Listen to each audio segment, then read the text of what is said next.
Buenas noches, iglesia, Dios les bendiga. Pues, ¿qué les parece si oramos para que sea Dios dirigiendo este tiempo? Acompáñame en oración, inclina tu rostro, cierra tus ojos. Padre, gracias te damos, Señor, porque tu misericordia es grande y grande es tu amor, Señor.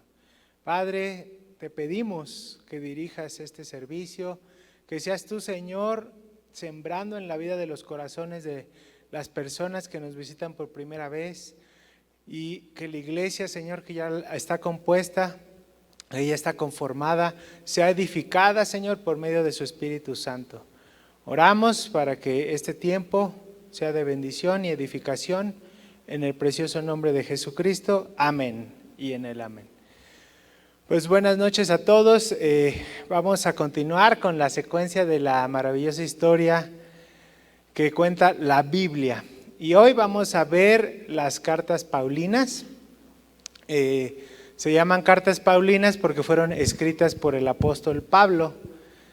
Y pues en pantalla vamos a ir visualizando las cartas que vamos a estudiar en este día miércoles. Y primeramente quisiera empezar con la carta de Primera de Corintios. La primera carta a los Corintios fue escrita por el apóstol Pablo en uno de sus viajes a Éfeso, cuando residió ahí por 3 años. La relación que tenía el apóstol con la iglesia se describe en el libro de Hechos. El motivo de esta carta surge a raíz de que recibió el apóstol Pablo una carta, un mensaje por parte de esa iglesia de los Corintios.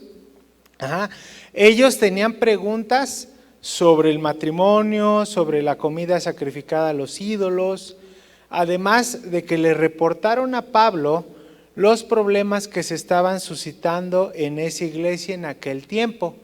Para que entremos en contexto, estas iglesias fueron las primeras iglesias que se abrieron en el mundo después de que el Señor Jesucristo resucitó y ascendió a los cielos. Comenzó la obra de la iglesia. Entonces, esta fue una de las primeras iglesias que se abrieron por los apóstoles. Entonces, estos corintios tenían esas dudas sobre estos temas: matrimonio, comida sacrificada a los dioses, y problemas que se estaban suscitando dentro de la iglesia, tales como divisiones, contiendas. Hubo por ahí un caso de incesto que no se había denunciado en aquella iglesia, y Pablo les escribe como en forma de respuesta. Pablo les escribe para darles dirección y corregir todas estas impurezas.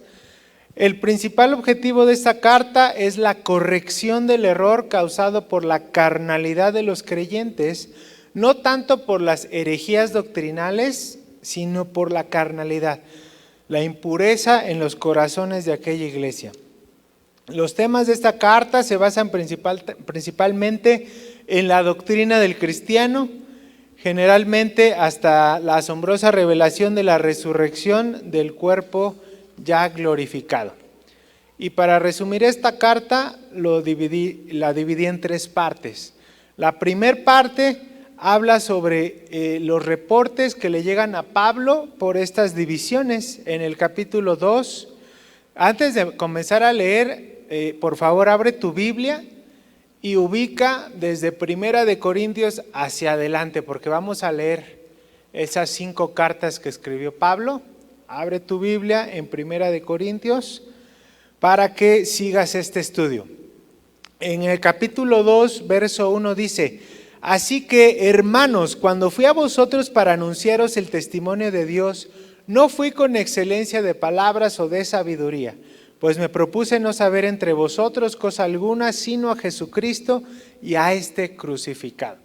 Pablo pone el enfoque que él tenía delante de la iglesia, ¿no? Él no se creía nada, él sabía que la gracia, que la sabiduría venía por parte de Dios. Entonces Pablo les aclara esto a los corintios: hey, corintios, yo no soy Dios. Yo soy un ser humano, un siervo que sirve al Señor, así que lo que yo tengo proviene de parte de Dios. no es mío. La segunda razón es una de las razones también por las cuales la iglesia se dividía, era por la carnalidad. Acompáñame en el capítulo 3, verso 1. De manera que yo, hermanos, no pude hablaros como espirituales, sino como a carnales, como a niños en Cristo. Os di a beber leche y no vianda, porque aún no erais capaces, ni sois capaces todavía. Esta iglesia se caracterizaba porque vivía en la carne. ¿Qué significa vivir en la carne? Vivir en el pecado, ser esclavo de alguna adicción, de algún vicio que no le agrada a Dios. El apóstol Pablo se dio cuenta de la inmadurez espiritual de esta iglesia y por eso les escribe. Entre otras razones, también se suscitó la mala interpretación del mensaje del Evangelio, la mala interpretación de Pablo y de su ministerio.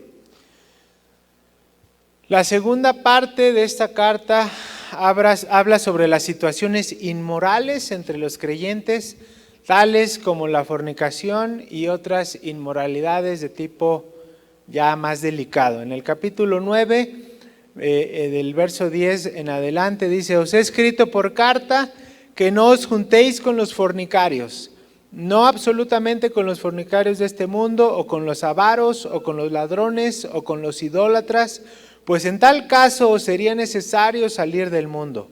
Más bien os escribí que no os juntéis con ninguno que llamándose hermano fuere fornicario, o avaro, o idólatra, o maldiciere, o borracho, o ladrón. Con él tal ni aun comáis. Porque ¿qué razón tendría yo para juzgar a los que están fuera? ¿No juzgáis vosotros a los que están dentro? Porque los que están fuera Dios juzgará. Quitad pues a ese perverso de entre vosotros. Dentro de la misma iglesia de Corinto, hermanos, había cristianos que aún el apóstol Pablo los comparaba como bebés. Un bebé pues necesita leche, no sabe cómo resolver un problema, hace berrinches si no sabe controlar sus emociones. Entonces, dentro de esa iglesia había mucho cristiano que aún no maduraba espiritualmente. De los tales Pablo les dice: no os juntéis con ellos. ¿Por qué? Porque pueden ser piedra de tropiezo para su vida, los pueden desviar del camino. Ojo, Pablo nunca dice que no evangelicemos ni nos juntemos con aquellos que practican el pecado, con los inconversos. No, nos dice: dentro del pueblo de Cristo, apártate de aquellos hermanos que aún están bebiendo leche. La tercera parte habla sobre los consejos sobre el matrimonio, habla sobre los principios matrimoniales. Aquí, bueno, pues habrá gente que ya es casada, o los que nos están viendo a través de las redes viven en matrimonio. Esta carta es fundamental para todos los matrimonios. En el capítulo 7 dice: en cuanto a las cosas de que me escribisteis, bueno le sería al hombre no tocar mujer, pero a causa de las fornicaciones cada uno tenga su propia mujer y cada uno tenga su propio marido. El marido cumpla con la mujer el deber conyugal, y asimismo la mujer con el marido. Pablo les dice esto a los corintios porque en esa iglesia había mucho desorden de tipo sexual, había mucho libertinaje sexual entre esa iglesia. Por tal razón Dios les dice: hey, cada quien tenga su mujer, cada mujer tenga su marido, pero es mejor no tocar mujer ni tocar marido. Pero Dios sabe nuestros corazones, nuestras debilidades, y por eso instituye este principio del matrimonio. También insta principios para los solteros y para aquellos que se vuelven a casar por segunda o tercera vez. Dice en el 25: en cuanto a las vírgenes, no tengo mandamiento del Señor, mas doy mi parecer como quien ha alcanzado misericordia del Señor para ser fiel. Tengo pues esto por bueno a causa de la necesidad que apremia, que hará bien el hombre en quedarse como está. ¿Estás ligado a mujer? No procures soltarte. ¿Estás libre de mujer? No procures casarte. Mas también si te casas, no pecas, y si la doncella se casa, no peca, pero los tales tendrán aflicción de la carne, y yo los quisiera evitar. Aquí Pablo les dice, pues si estás soltero, quédate soltero. Si estás casada, quédate casada, no te separes. Pero Dios sabe nuestras aflicciones, que tenemos necesidades físicas y por eso nos insta al matrimonio. El apóstol Pablo también aconseja a esta iglesia sobre la libertad espiritual. Somos libres en Cristo Jesús, así es, para proclamar su nombre a toda lengua y nación. En el capítulo 9, verso 20 dice, me he hecho a los judíos como judío para ganar a los judíos, a los que están sujetos a la ley, aunque yo no esté sujeto a la ley, como sujeto a la ley para ganar a los que están en la ley. Nos ha dado esa libertad, hermano, de proclamar el evangelio al que vive en China, al que vive en Japón, al que vive en Puerto Rico, a todos, hermano. A todos nos ha dado esa libertad porque somos libres espiritualmente para proclamar su nombre. El apóstol Pablo también aconseja y exhorta a esta iglesia a adorar a Dios en espíritu y en verdad, en orden. Él les enseñaba cómo debe ser la oración, cómo se debe llevar a cabo la Santa Cena y cómo ejercer los dones espirituales. Estos principios se enseñaron en aquel tiempo y son de suma importancia para nuestra iglesia, ya que Dios es un Dios de orden, paz. Y en aquella iglesia de Corinto, ustedes acaban de celebrar la Santa Cena, un tiempo donde confesamos nuestros pecados, donde le damos gracias a Dios por el sacrificio que hizo en la cruz. Y aquellos corintios usaban la Santa Cena para emborracharse. Entonces Pablo les decía, no, iglesia de Corinto, ¿qué les pasa? ¿Por qué ocupan este tiempo sagrado para ese pretexto para embriagarse de alcohol o de vino en aquel tiempo? Entonces, Dios nos llama a ser ordenados en sus cosas, en los dones espirituales, para edificar al pueblo de Dios, no para glorificarse ni para vanagloriarse a sí mismo. Dios te ha dado dones para edificar a su iglesia, no para vanagloriarte a ti mismo, hermano. Si tú dices, yo tengo el don de sanidad y yo sano personas, qué bueno, Dios te lo dio. No es para que te jactes de ese don. Yo predico muy bonito, yo enseño muy bonito, qué bueno, Dios te dio ese don. Yo ofrendo, yo doy dinero a la iglesia. Qué bueno, Dios te dio ese don de misericordia, de dar. Los dones son para edificar a la iglesia de Dios, no para vanagloria del hombre. En el capítulo 12 dice, porque a este es dada por el Espíritu palabra de sabiduría, a otro palabra de ciencia según el mismo Espíritu, a otro fe, a otro sanidad, a otro hacer milagros, profecía, discernimiento, a otros diversos géneros de lenguas y a otro interpretación de lenguas.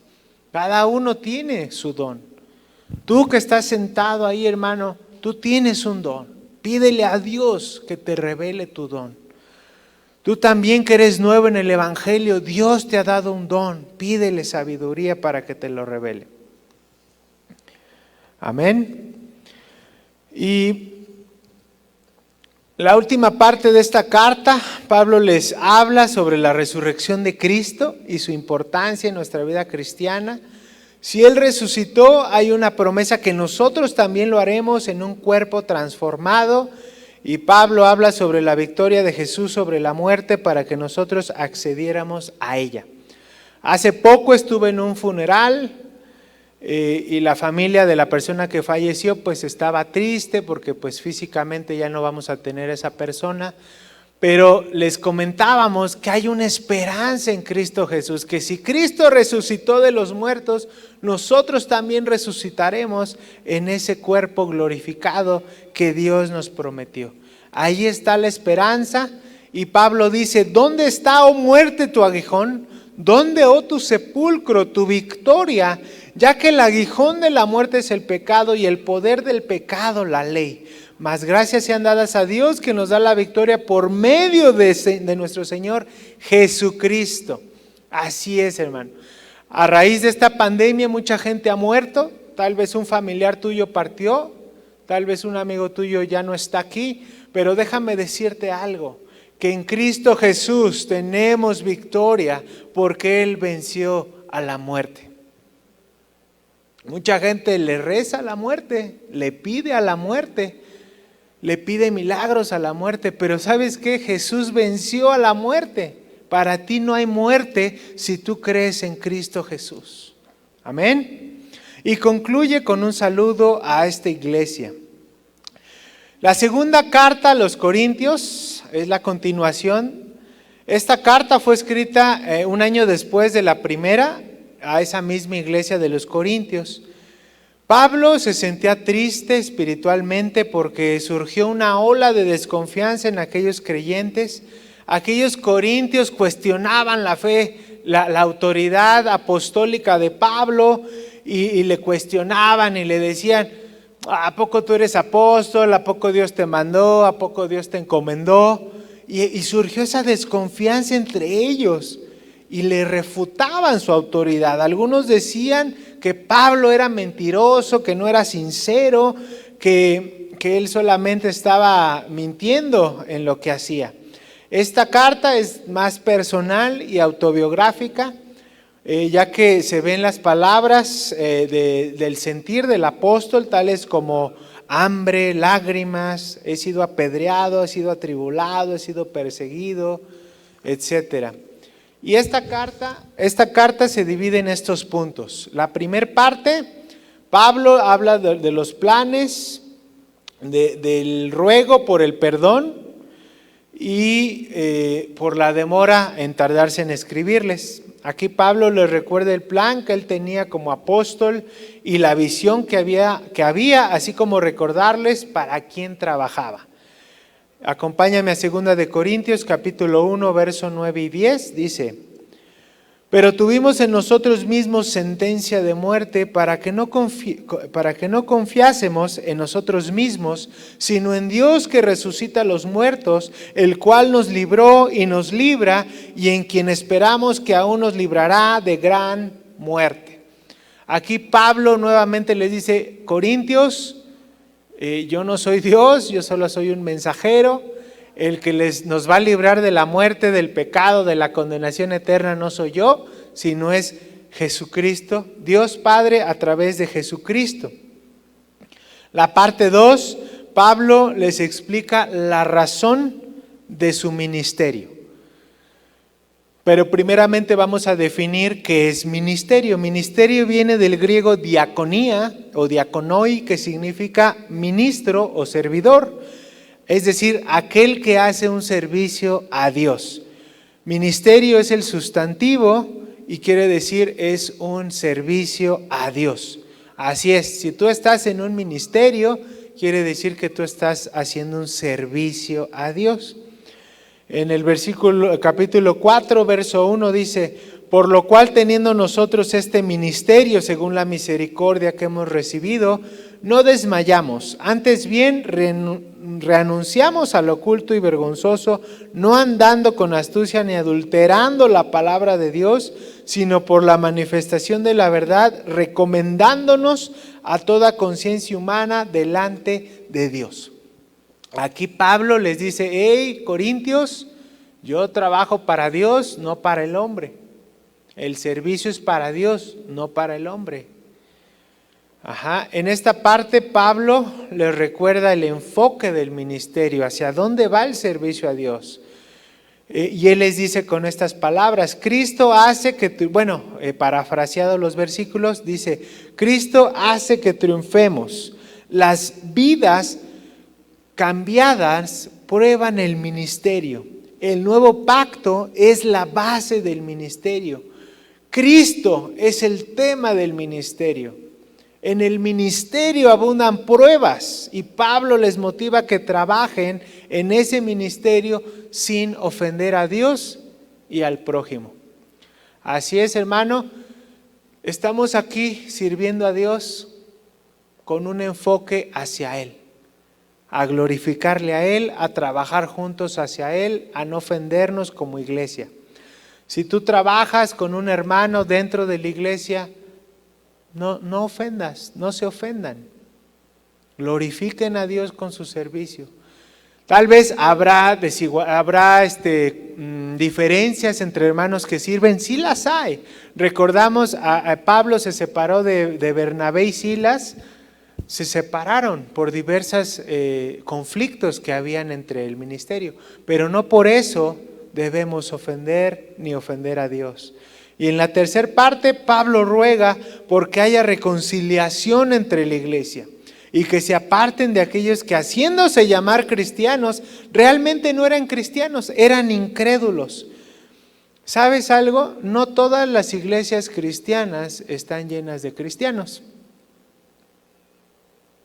O sea, suena lógico, ¿no? Voy a una iglesia cristiana, ¿eres cristiano? Examina tu corazón, hermano. ¿Sabes qué es ser cristiano? Ser cristiano es seguir a Cristo. Así de sencillo, seguir lo que está en su palabra. Ustedes pueden reconocer fácilmente a las personas que hacen manifestaciones, a las personas que hacen marchas para defender una ideología y les ponen un nombre. Nosotros defendemos una creencia, una ideología, y por eso nos llamamos cristianos. No por el nombre, no por la iglesia que tú vienes, sino porque tú defiendes la ideología, y esa ideología es el evangelio que Cristo vino aquí a fundar a su iglesia. Entonces, si eres cristiano, hazte esta pregunta: ¿defiendes el evangelio? ¿Defiendes esa ideología que Dios nos dio? Pablo nunca les dice que no se junten con los incrédulos, al contrario, les dice: ¡hey, vayan por ellos! Porque ellos aún no conocen esa ideología, esa palabra que Dios nos dio. Pero sí nos anima, les animaba a los corintios a que dentro de la iglesia tuvieran cuidado de aquellos que se dicen cristianos, pero realmente siguen siendo incrédulos y hacen tropezar a los que sí son cristianos.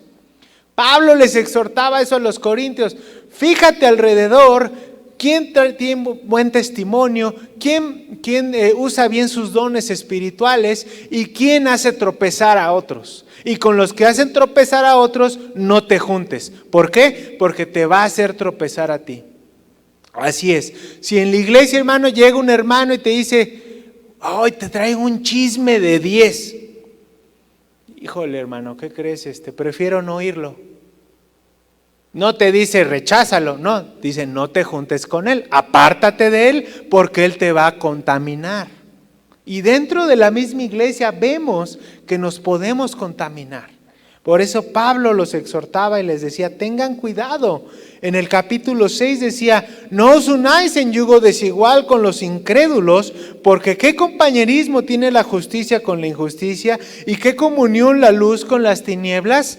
Así que el hermano se acerca y te dice: mira, tengo un meme bien interesante que te va a gustar. Tú le dices: hermano, ¿no le agrada a Dios? Y él te dice: híjole, no me lo enseñes, porque si no te va a contaminar.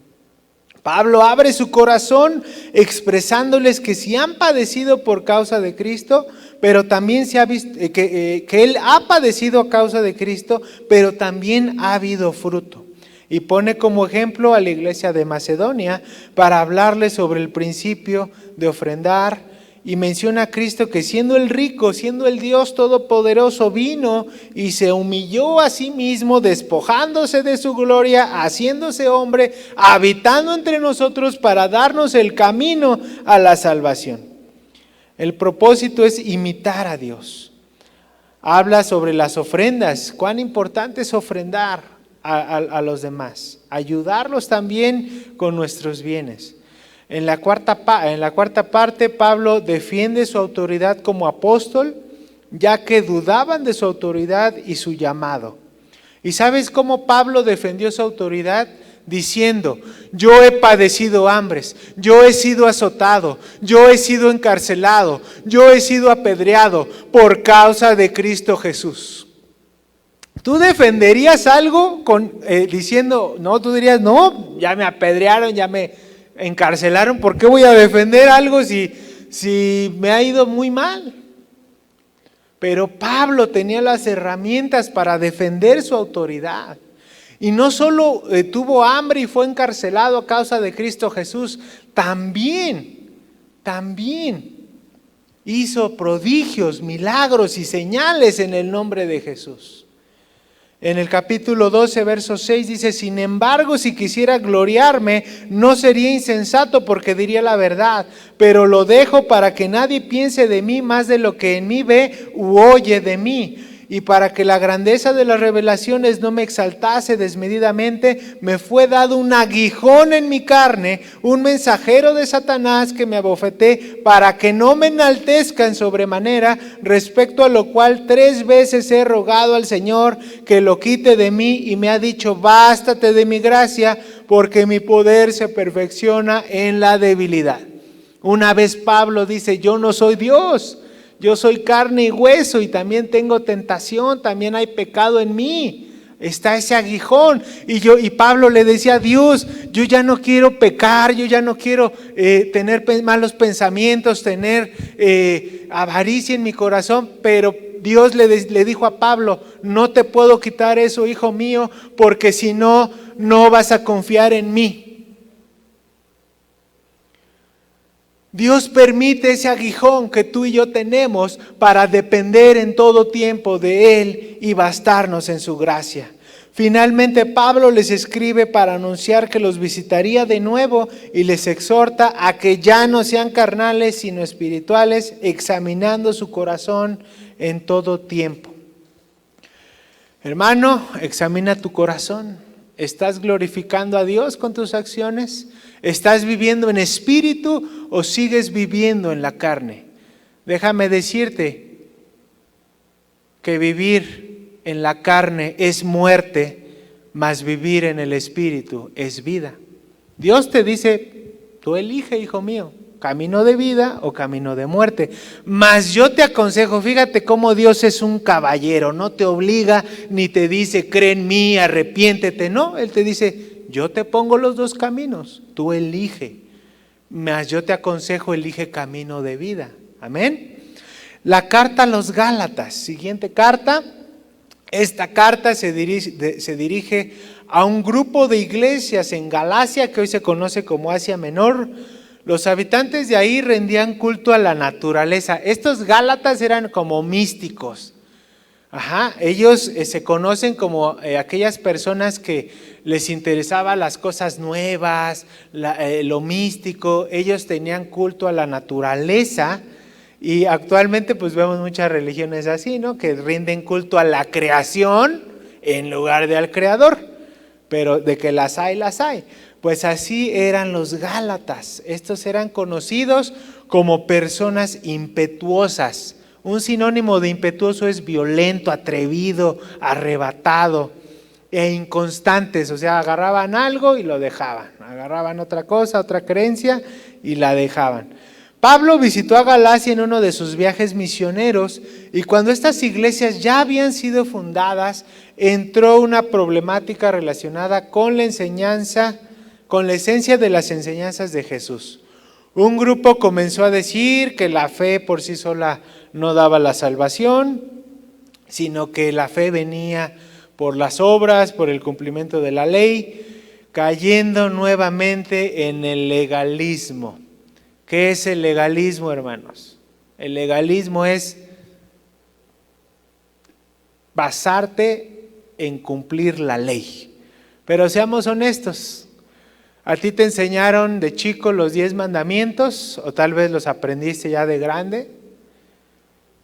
Si no te lo sabes, abre Éxodo capítulo 20 en adelante, ahí están los mandamientos de Dios. Y yo te voy a decir algo: nadie en este mundo puede cumplir esos mandamientos. Y aquellos Gálatas creían que sí, que la salvación era, ok, hoy no voy a mentir, Hoy no voy a desear a la mujer de mi prójimo, hoy no, pum, pum. Y hacían una lista, chin, pero de esos 10 mandamientos fallé uno, ya no vale. Entonces, por ese pecado me hacía culpable de toda la ley. Nadie podía lograrlo, pero ellos iniciaron con esas ideologías ahí. Pero Pablo, por la gracia de Dios, les da instrucción y los dirige. Y esta carta es muy cortita, pero se resume en estas 3 partes. Dice, la primera parte, Pablo defiende el evangelio de la gracia, dado por revelación divina y favor de Dios como un regalo inmerecido. ¿Cuántas personas les has predicado y no creen? ¿Por qué crees? Porque es una revelación de Dios. Si a ti te han predicado 1, 2, 3, 1000 veces y aún no has confesado al Señor, sigue esforzándote, pero el evangelio de la gracia viene por revelación divina y es un favor inmerecido. Vamos a definir el término gracia. Gracia viene del latín gratia, que significa benevolencia o favor o beneficio que se recibe sin ningún tipo de merecimiento.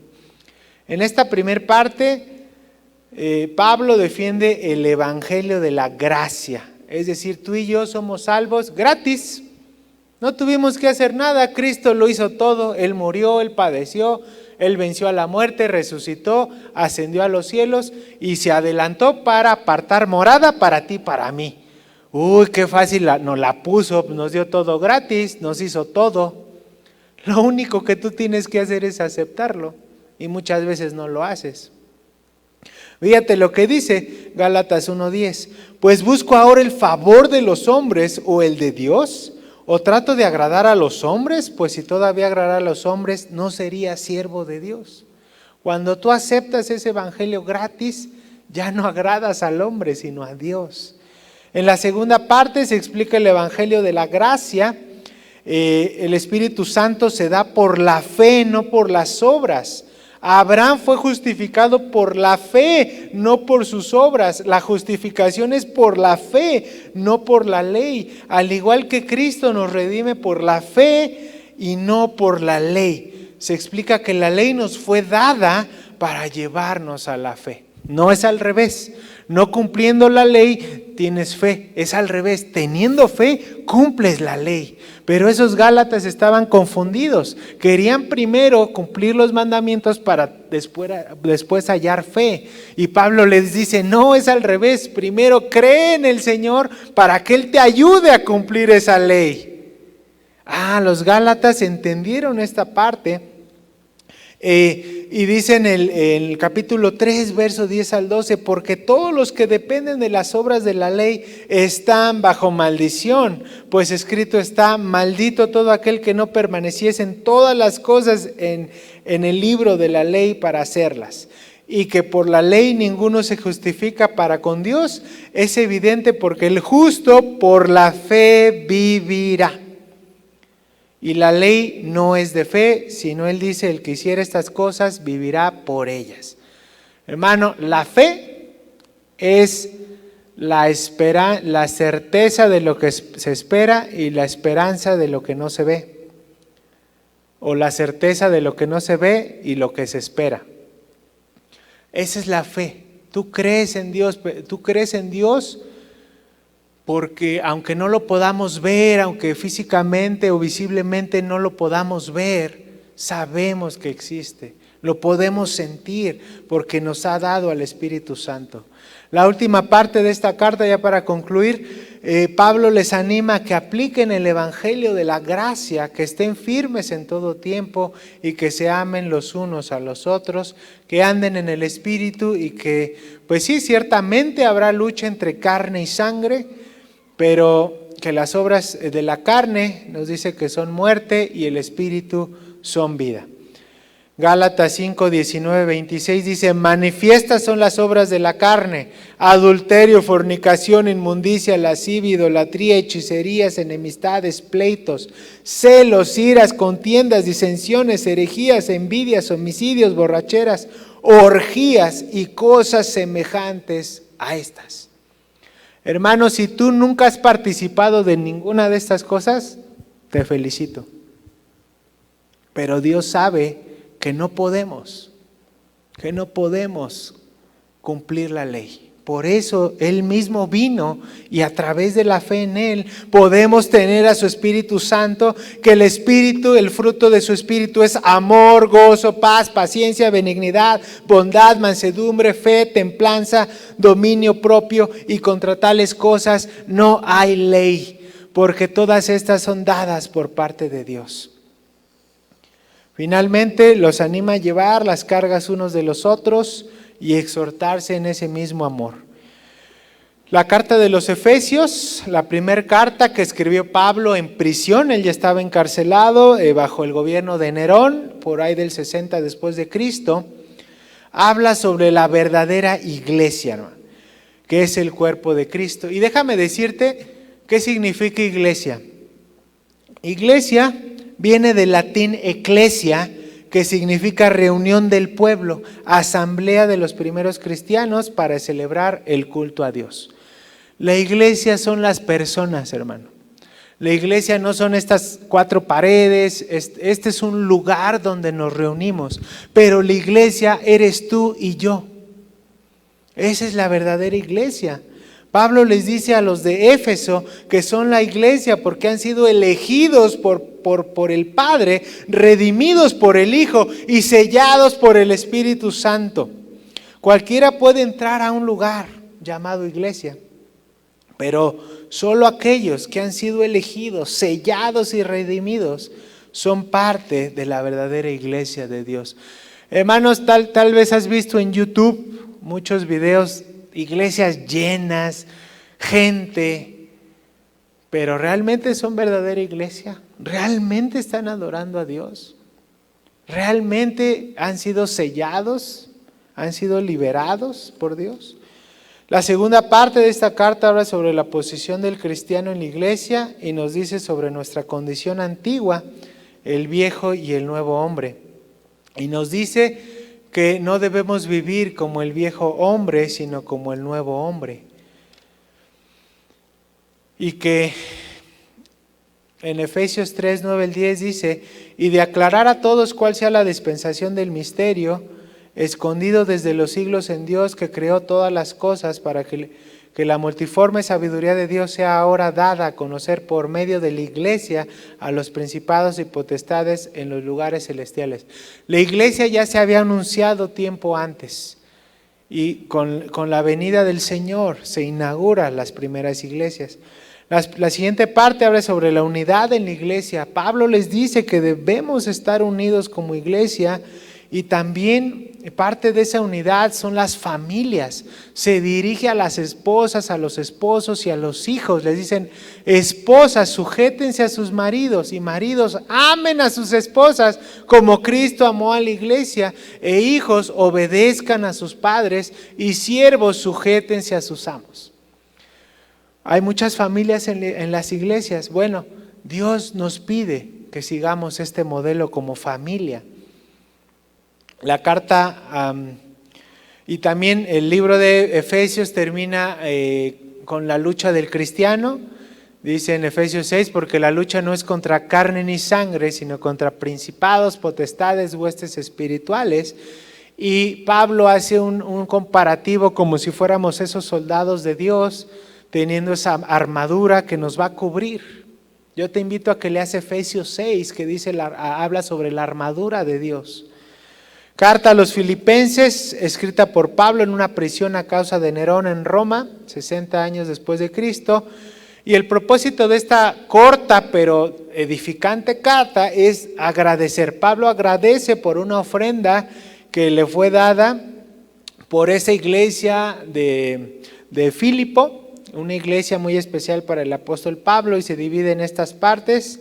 La primera parte, Pablo agradece a la iglesia y les recuerda que las aflicciones promueven el evangelio y exaltan al Señor. Pablo dice, porque para mí vivir es Cristo y morir es ganancia. Pablo les ruega que tengan el sentir de Cristo, que sean humildes, que sean un ejemplo de humildad, así como lo es Cristo y como lo fue Timoteo y Epafrodito, quien fueron siervos de Dios. Les anima a que tengan el conocimiento de Cristo. Porque es importante que conozcas de Dios, hermano, para que Satanás no te engañe. Satanás se sabe la Biblia al derecho y al revés.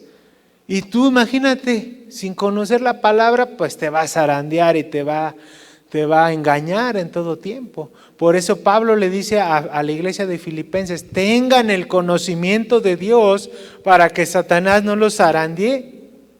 Y yo te pregunto, ¿tú tienes el conocimiento de Dios? ¿Has estado en cursos? Anunciaron el TUMI, palabra de vida. No, yo ya lo sé todo, llevo muchos años de cristiano. Hermanos, nunca dejes de aprender de la palabra.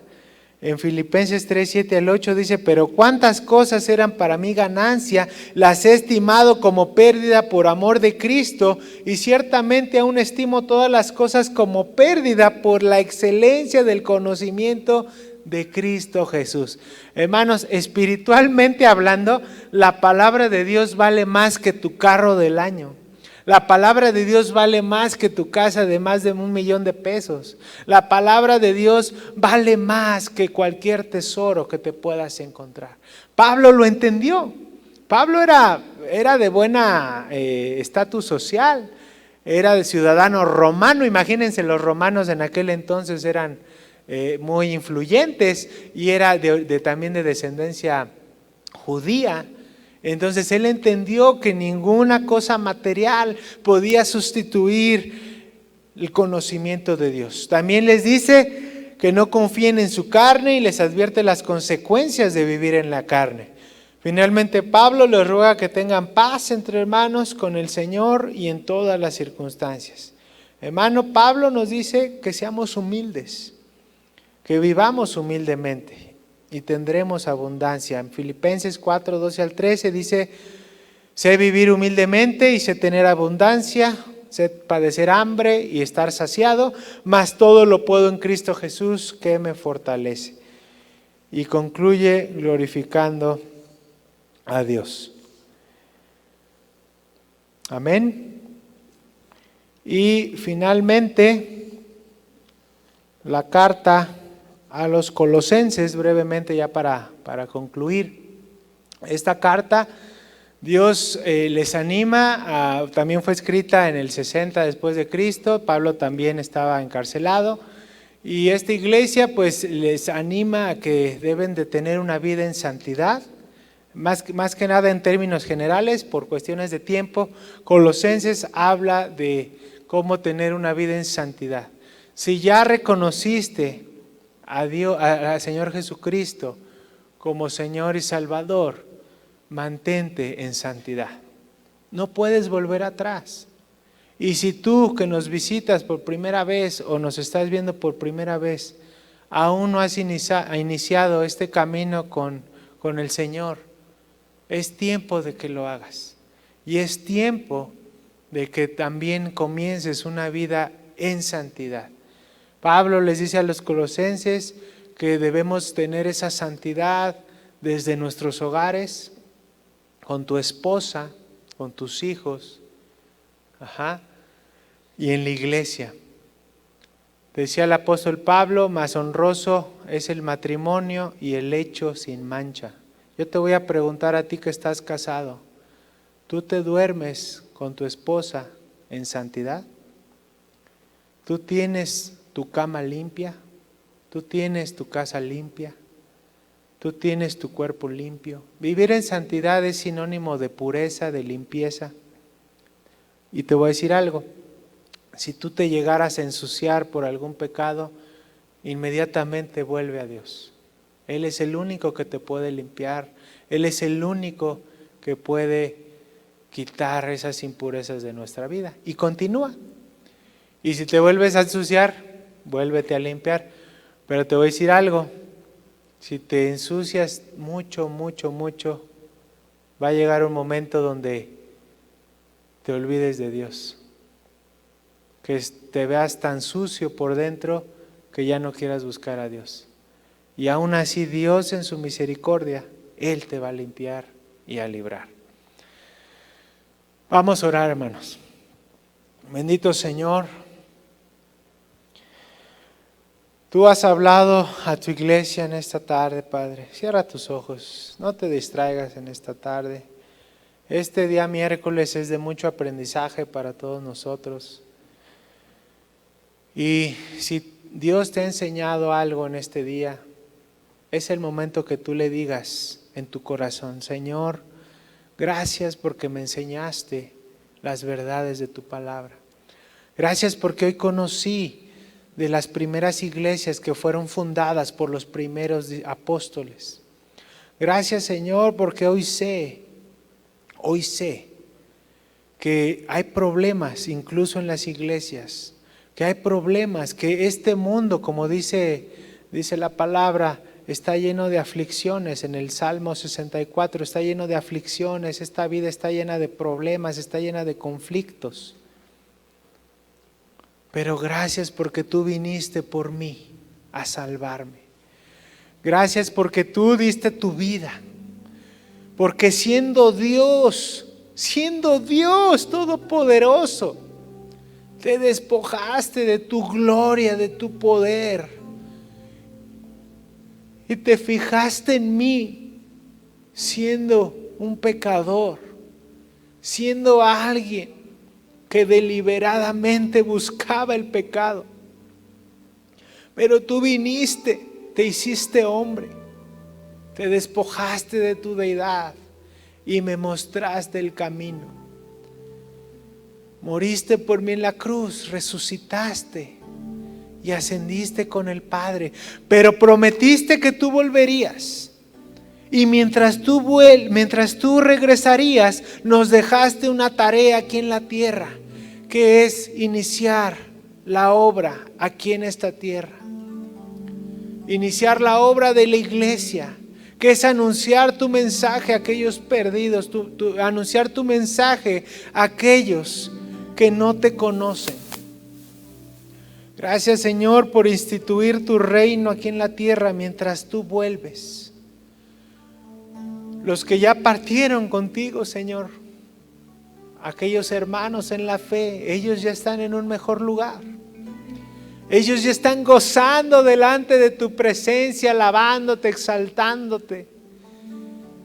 Ellos ya no se enferman, ya no tienen que trabajar, ya no tienen que sufrir, pasar hambres, necesidad, porque ellos ya gozan de una vida eterna. Nosotros que nos quedamos aquí, tenemos que seguir trabajando para ti, Señor. Tenemos que seguir esforzándonos en esta carrera que tú iniciaste hace más de 2000 años en la cruz del Calvario. Gracias, Señor, por darnos instrucción en esta noche.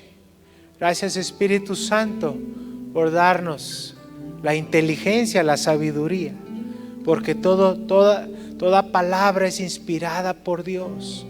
Y solo Dios es el que nos hace entender los misterios de la palabra. Y Él nos ha llamado amigos porque nos ha revelado esos misterios.